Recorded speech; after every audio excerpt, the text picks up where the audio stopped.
Hello, thanks for joining us on the comprehensive news package for the day on OGTV. I am Adewale Dosumu. First, the highlights. APC governors adopt President Tinubu as sole candidate for 2027 presidential poll.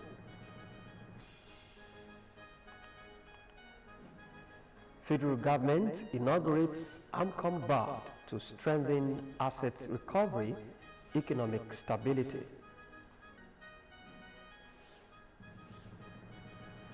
INEC creates Artificial Intelligence Division to modernize electoral process.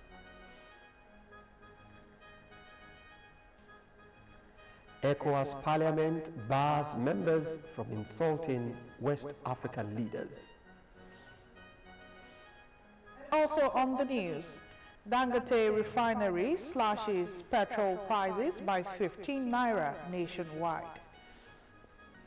I'll bring you details of this and more stories on the business segment of the news. I am Opeyemi Adeomi. Don't go away.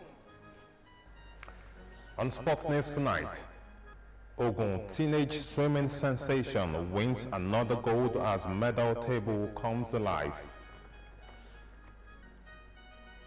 This and more stories will be coming your way from the world of sport. I am Emmanuel Dasalu. Stay with us.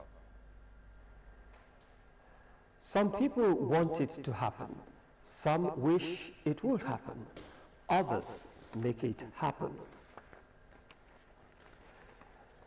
And you can watch us live on Facebook at OGUTV and Ogun State Television, on YouTube at OGTV Abeokuta, and on OGTV website www.ogtv.com.ng/live.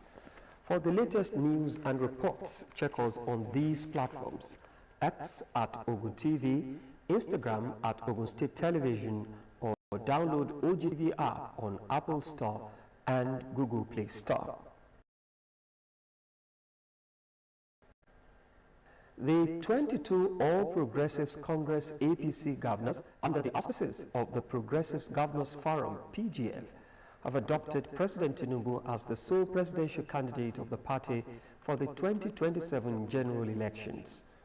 The forum's chairman and governor of Imo State, Senator Hope Uzodinma, who spoke on behalf of all the Progressives governors present at the national summit of the ruling All Progressives Congress APC, holding at the banquet hall of the State House Abuja, also said the governors passed a vote of confidence on President Bola Tinubu.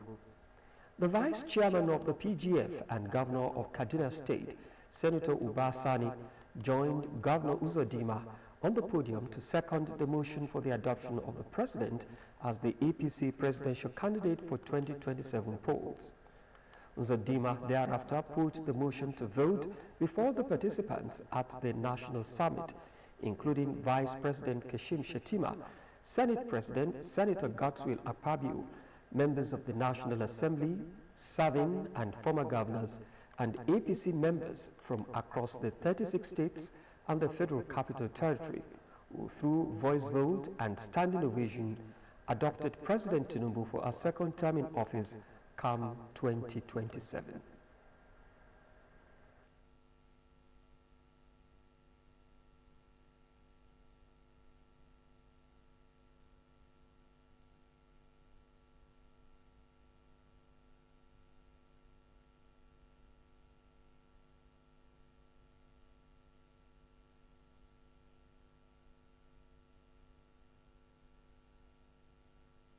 We must remain focused and coordinated as we work towards the future.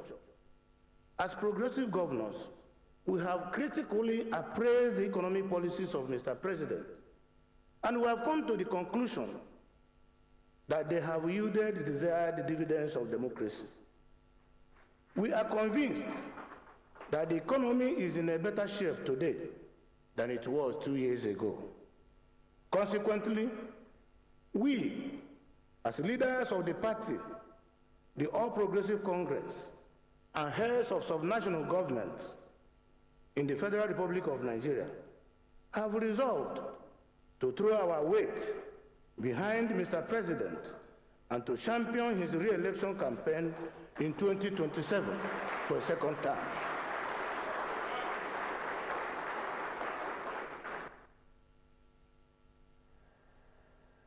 Meanwhile, President Bola Tinubu has formally sworn in the newly constituted board of the Nigerian National Petroleum Corporation Limited, NNPCL, appointing Engineer Bashir Bayo Julari as Group Chief Executive Officer and Amadou Musa Kida as Non-Executive Chairman.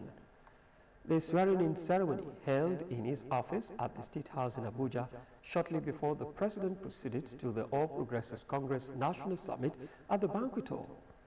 The 11-member board includes prominent figures from various geopolitical zones, reflecting a strategic blend of industry, experience, and regional representation. Among those appointed are Adedapo Shego and Bilu Rabiu, representing the Northwest, Yusuf Husman, representing the Northeast, and Babs Omotowa, former Managing Director of the Nigerian Liquefied Natural Gas, NNLG, representing the North Central. Also on the board are Austin Avuru, Non-Executive Director for the South-South, David Ige, representing the Southwest, and Henry Obi, representing the Southeast. Mrs. Lydia Sheu Jafia, Permanent Secretary of the Federal Ministry of Finance, will serve on the board as the ministry's representative, while Aminu Sahid Ahmed will represent the Ministry of Petroleum Resources. In the meantime, President Bola Tinubu has officially submitted the 2025 appropriation bill for Rivers State to the National Assembly for consideration following the suspension of the state's House of Assembly. In a letter addressed to the Senate President, Senator Godswill Akpabio, the proposed budget totals 1.481 trillion naira, with major allocations aimed at revitalizing key sectors. Infrastructure tops the list, with a proposed 324 billion naira, while the health sector is allocated 106 billion naira, including 5 billion naira earmarked for free malaria drugs. The education sector is set to receive 75.6 billion naira, while 31.4 billion naira is proposed for agricultural development. The budget, according to the proposal, focuses on strategic investment in infrastructure, healthcare, education, and agriculture, with the aim of generating approximately 6,000 new jobs. In a formal communication to the National Assembly, President Tinubu is asking the Senator for an expeditious consideration. The Senate has referred the bill to its ad hoc committee on emergency rule, with instructions to review the proposal and report back to the chamber as soon as possible. Tinubu also wrote to the House of Representatives for the Rivers State budget approval, reminding the House that the Supreme Court had nullified the 2025 budget presented by the suspended Governor Siminalayi Fubara. The federal government has inaugurated the new board of directors of the Asset Management Corporation of Nigeria, AMCAM, marking a renewed phase in the corporation's mandate to stabilize the financial sector, enhance asset recovery, and prepare for an orderly institutional wind down.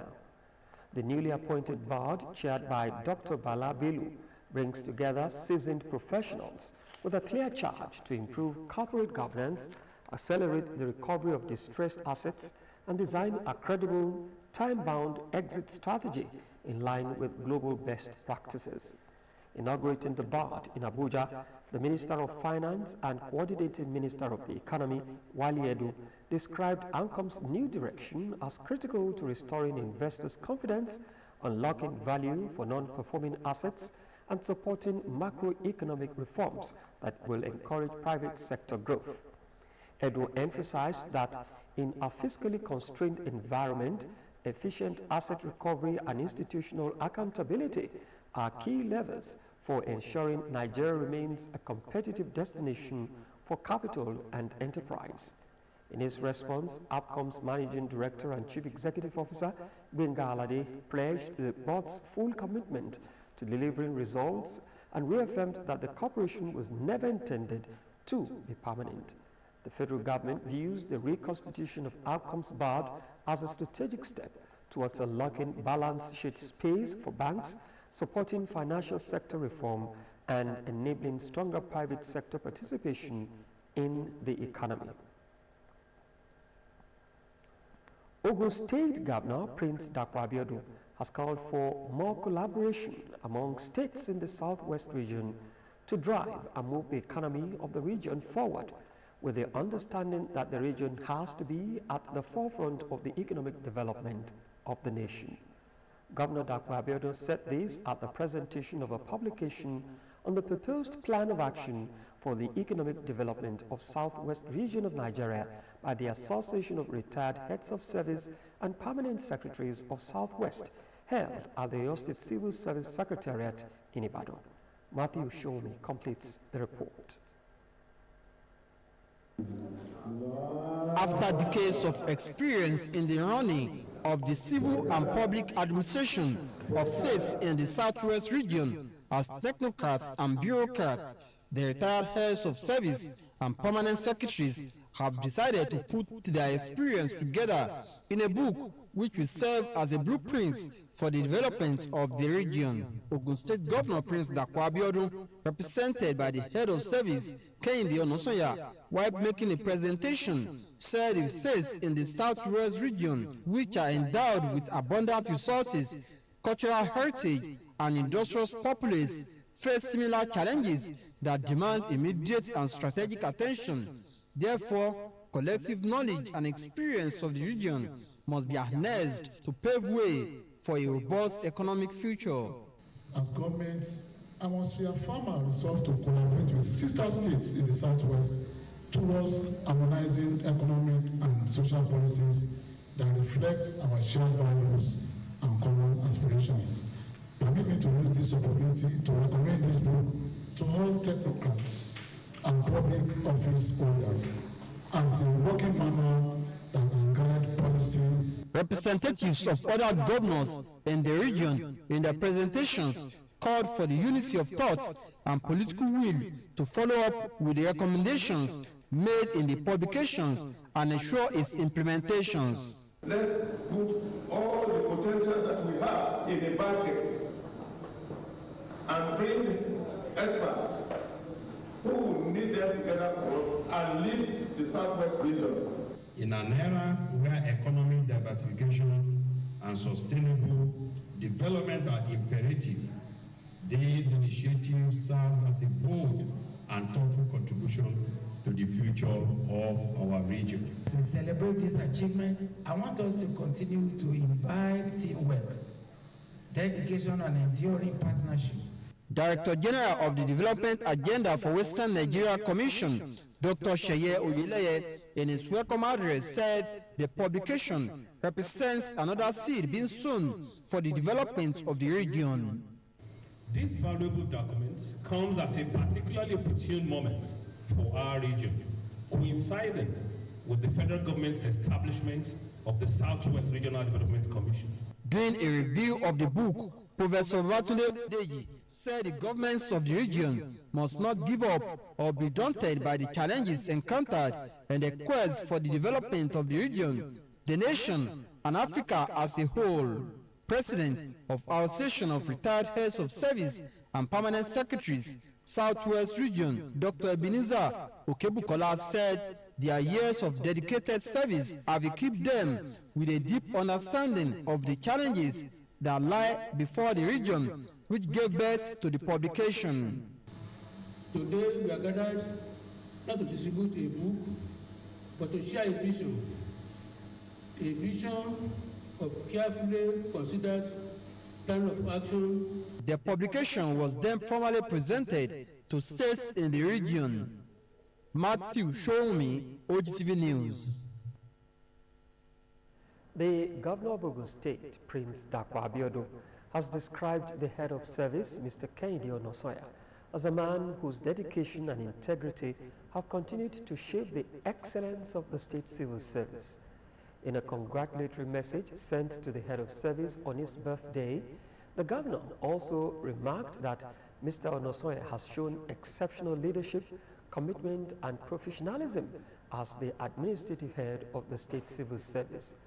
The governor also, on behalf of the government and the good people of the state, said the state celebrates the head of service, Mr. Onosoya, for his tireless efforts in promoting a responsive, disciplined and service-oriented workforce that reflects the values the state held there.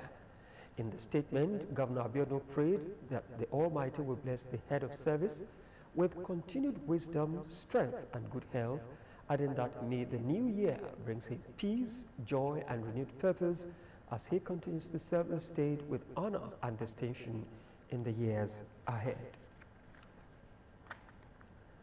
And still to come, INEC creates Artificial Intelligence Division to modernize electoral process. Details of this and more after the break.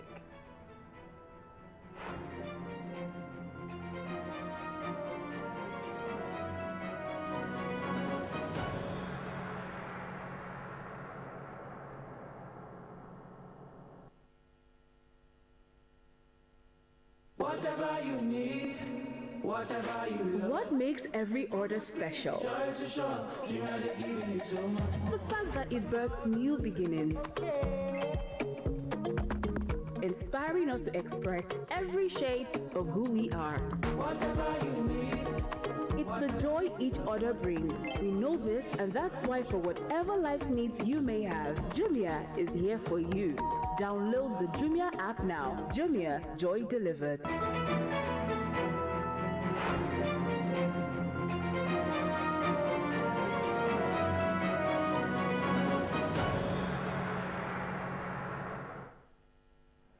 Glad to have you back. In case you're just joining us, you're watching the comprehensive news for the day on OGTV. The upgrading of the Federal Polytechnic Ilaro to a Federal University of Technology by President Bola Tinubu has been applauded by the people of Ogun State. A cross-section of individuals who spoke with OGTV News on upgrading the Polytechnic described the decision as one that will open opportunities to a whole number of people in the catchment area. Olaide Oloye completes the report.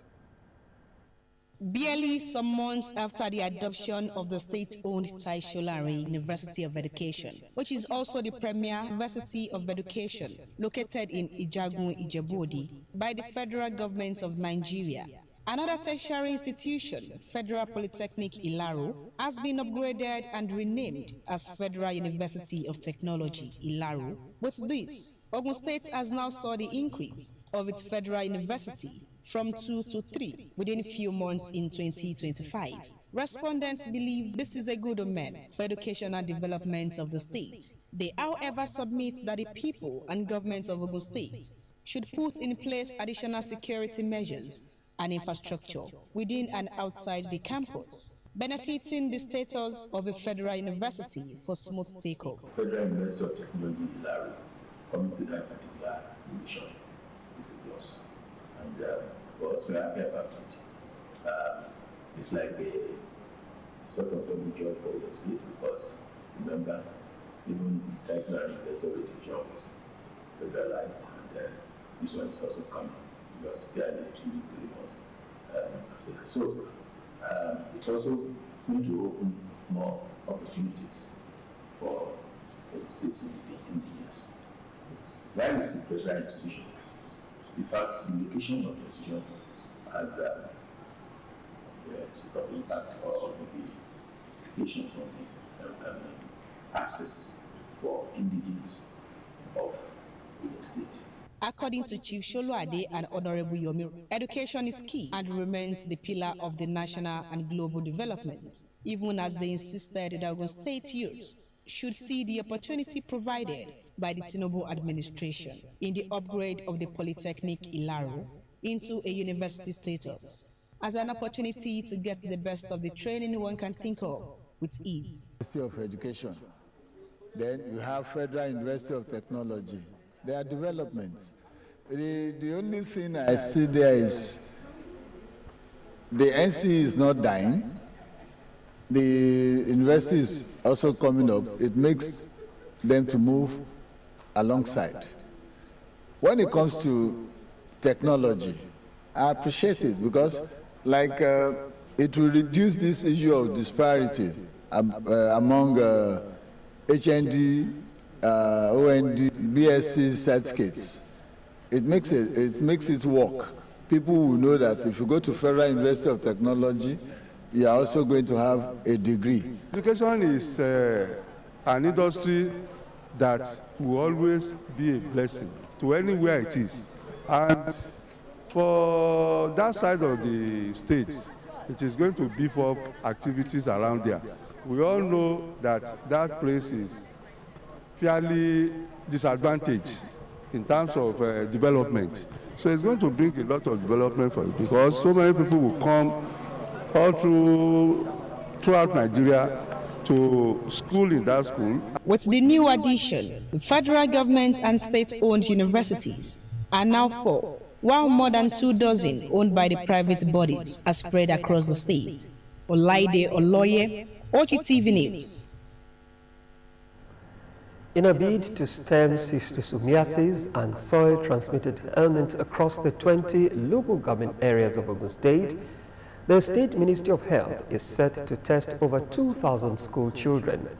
This is in alignment with the World Health Organization's roadmap for the global elimination of the neglected tropical diseases by 2030. Tony Ogundipe has more on this report presented from our studios. The aim was to assess the impact of previously administered medications to school children under the state's neglected tropical diseases control program. Ogun State government, through the Ministry of Health, announced plans to test over 2,000 school children across the 20 local government areas of the state. So the testing is a form of impact assessment, is a survey. However, I want to believe that in the course of this exercise, if they happen to find any child that is passing either through the stool or through the urine, passing the parasite, definitely such persons will be targeted for treatment. It is easier to enter through schools than through communities, because the school is an enlightening environment. So you have the teachers and you have the students. So most teachers are enlightened.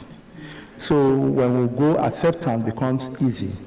But in the communities, you have quite a lot of people who will get different kind of methodology and they will cause a lot of problems. So that's why over time, WHO has found out that going through impact assessment for Chisto and STH, you go through the school system. Avoid open defecation, let's do proper sanitary habit, then also encourage our children to wash their hands, and even adults too, to wash their hands properly with soap and water after defecation and before taking their meal, before eating. Fruits that are bought from the market should also be properly washed.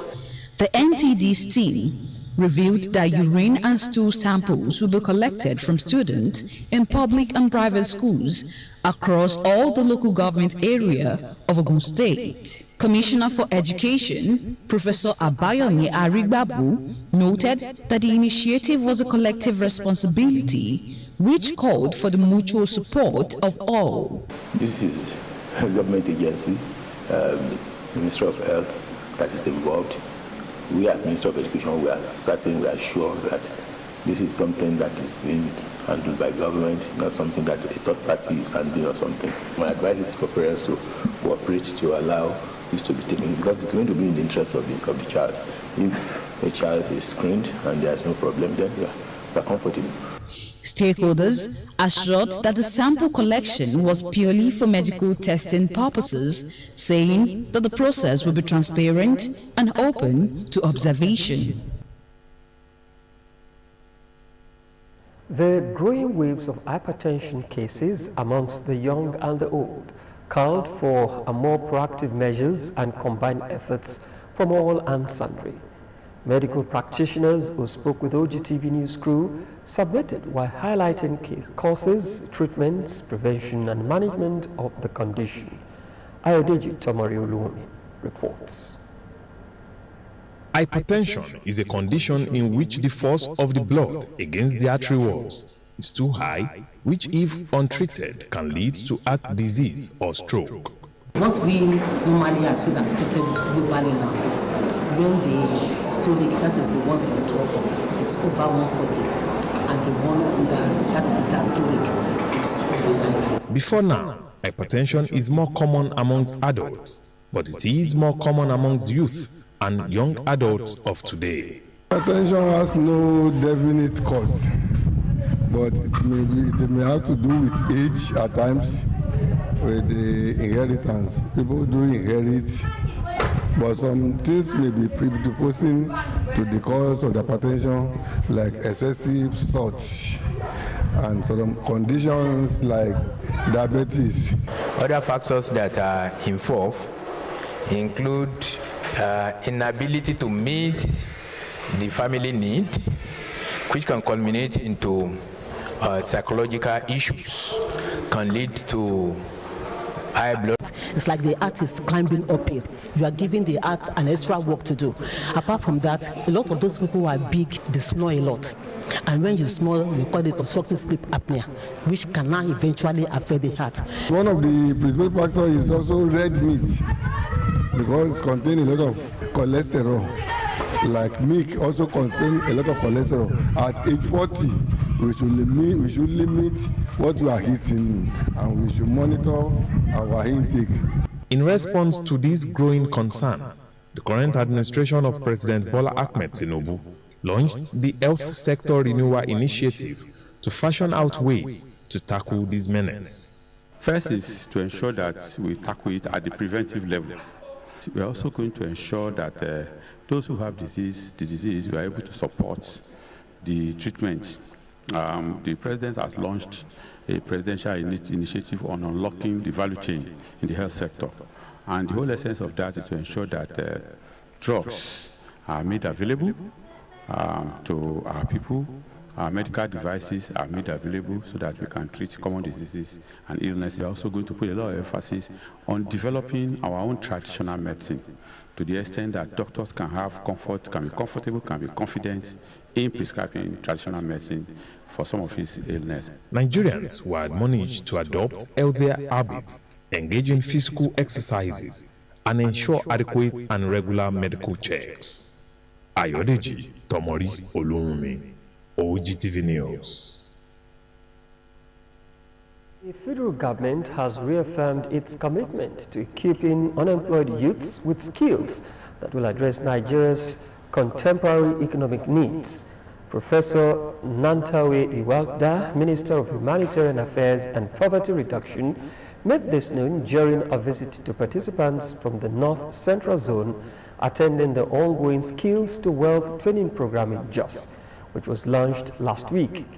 The minister explained that the S2W initiative aims to arm young people with practical skills that will enable them to participate productively in the economy. Iwalda noted that the program targets 10 million beneficiaries within 1 year. As a pilot, 27 participants per state have been selected across the 6 geopolitical zones, undergoing training in 3 key sectors: agriculture, automobile technology, and renewable energy. He encouraged participants to establish cooperatives and leverage government initiatives like the Government Enterprise Empowerment Program GEEP, which provides zero-interest loans to enterprises. The Independent National Electoral Commission (INEC) has announced the establishment of a dedicated artificial intelligence division within its Information and Communication Technology Department.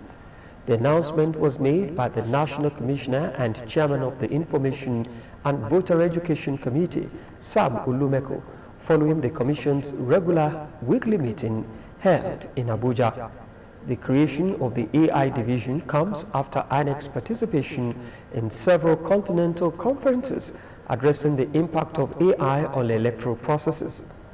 The Commission acknowledged the dual nature of AI, recognizing both the risk it poses, such as the spread of misinformation and content manipulation, and the opportunities it presents in data-driven decision-making, risk management service, service automation, and geospatial intelligence. INEC emphasized that the new division will harness AI to improve logistical planning, material distribution, and poly-unit allocation, thereby enhancing the integrity and efficiency of elections through predictive analytics and intelligent automation. Business Reports is next. Don't go away. We know that sometimes seeing is believing, and that you prefer to see what you're buying before you pay. If this is you, you can pick up any of your items at a Jumia pickup station near you and then pay. Download the Jumia app today. Jumia, joy delivered.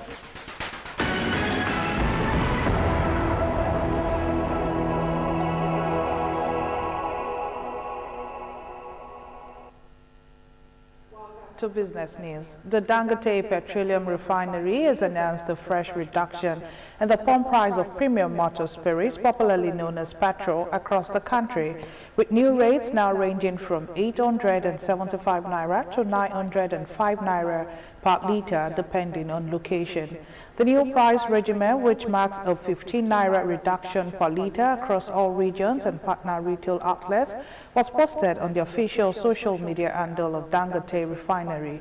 It applies to all major fuel marketers in partnership with the refinery, including MRS, Adova, Aidin, Optima Energy, Techno Oil, and Ide Energy. In the earlier pricing templates, Lagos residents paid 890 naira per litre, while prices rose to 920 naira in the Northeast and South-South region.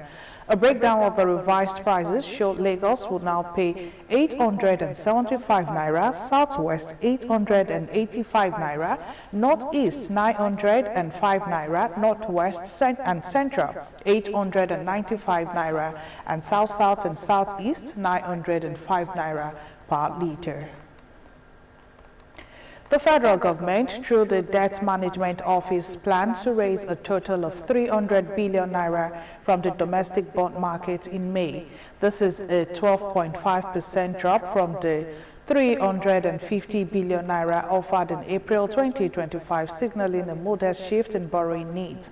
According to the May 2025 bond offer circular, the DMO is offering 100 billion naira worth of the 19.30% FGN April 2029, a 5-year bond reopening, and 200 billion naira of the 19.89% FGN May 2033, a 9-year bond reopening.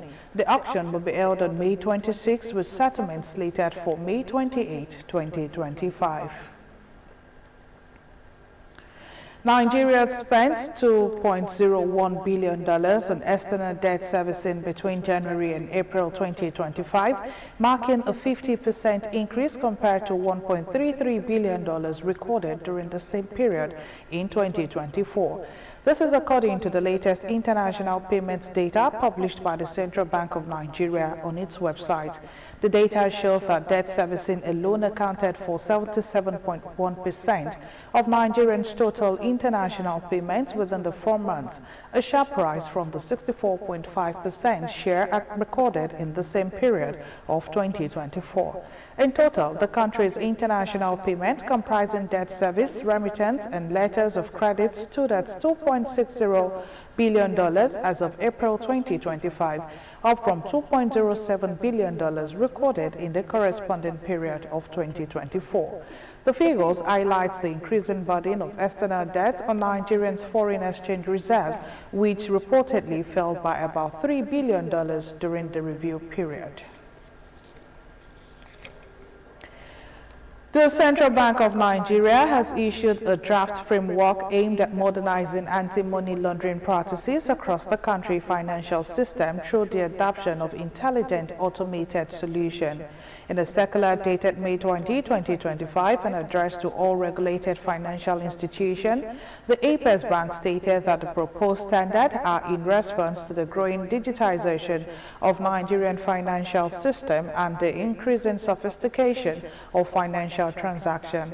The circular referenced BSD, DIR, CON, AML 018033 outlines baseline standard for the deployment of automated anti-money laundering secondary solutions powered by artificial intelligence and machine learning. According to the CBN, the new standards are intended to enhance efficiency, improve detection accuracy, and ensure full compliance with both local regulations and international frameworks, such as those established by the Financial Action Task Force. Away from that story, the federal government has urged the revival of the bilateral air service agreement with Italy to restore direct flight operations and strengthen trade and economic ties between the two nations.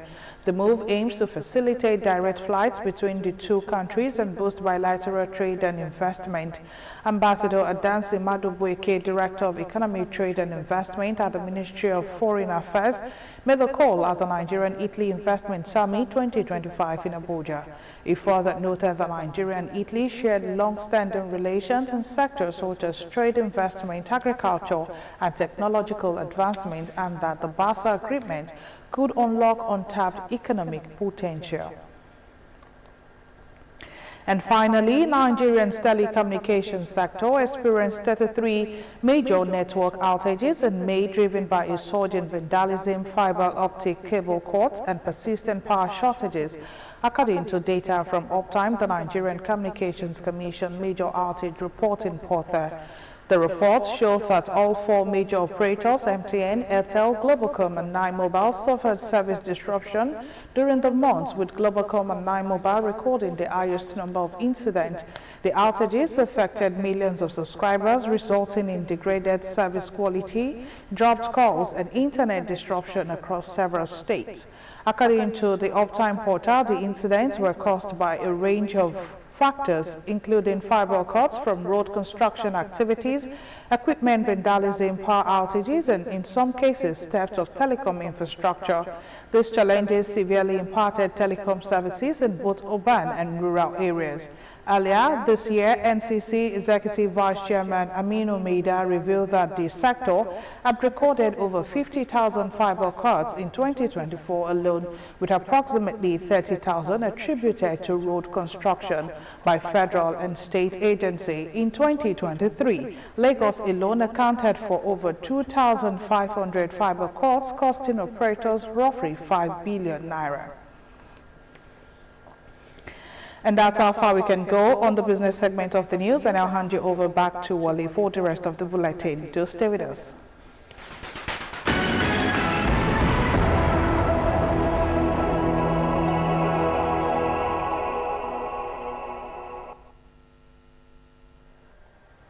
Thank you very much. From business, we move to the foreign scene. The ECOWAS Parliament has adopted new rules of procedure which prohibit members from making derogatory remarks about fellow members and West African heads of state.